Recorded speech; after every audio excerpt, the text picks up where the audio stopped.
pemerintah melonggarkan syarat batas usia masuk sekolah dasar.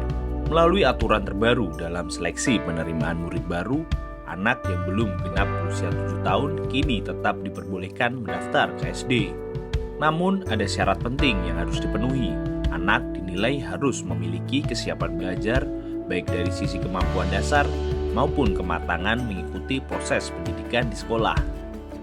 Direktur Jenderal Pendidikan Anak Usia Dini, Pendidikan Dasar dan Pendidikan Nonformal dan Informal di Kementerian Pendidikan Dasar dan Menengah, Gogot Suharwoto, Jumat 22 Mei 2026 menjelaskan bahwa berdasarkan Peraturan Menteri Pendidikan Dasar dan Menengah Nomor 3 Tahun 2025 tentang SPMB, calon murid usia 7 tahun per 1 Juli 2026 memang tetap diprioritaskan.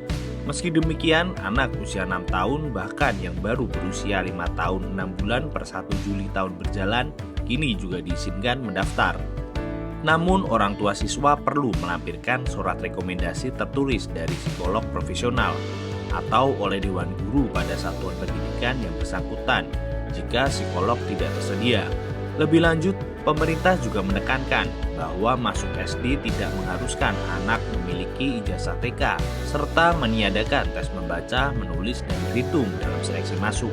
Wakil Ketua Komisi 10 DPR RI Himatul Aliyah menyatakan bahwa kecerdasan setiap orang bervariasi, sehingga usia tidak boleh lagi menjadi penghalang. Terkait usia peserta didik ini, Pak Menteri kalau tidak salah sudah memberikan keringanan yang terkait usia tidak lagi harus 7 tahun. Ya, jadi kita berterima kasih mengapresiasi atas kebijakan yang diluncurkan oleh Pak Menteri terkait dengan usia. Karena ini yang menjadi kendala waktu itu kami di DPR RI didemo oleh siswa-siswi yang terkait usia mereka harus berhenti karena tidak bisa diterima di tingkat atasnya karena faktor usia.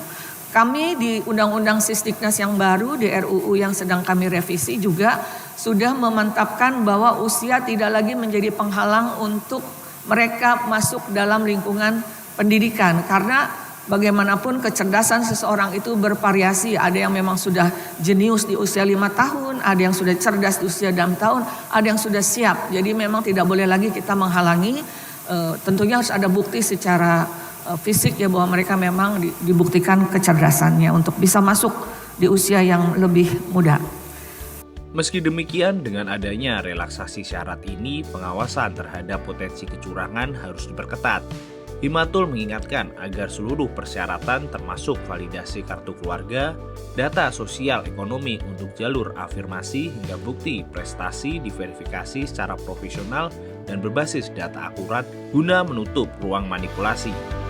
Sementara itu, hal serupa turut disampaikan Menteri Pendidikan Dasar dan Menengah Abdul Muti yang menegaskan bahwa SPMB harus menjadi pintu masuk pendidikan yang adil, aman, dan berpihak pada kepentingan anak serta bebas dari diskriminasi.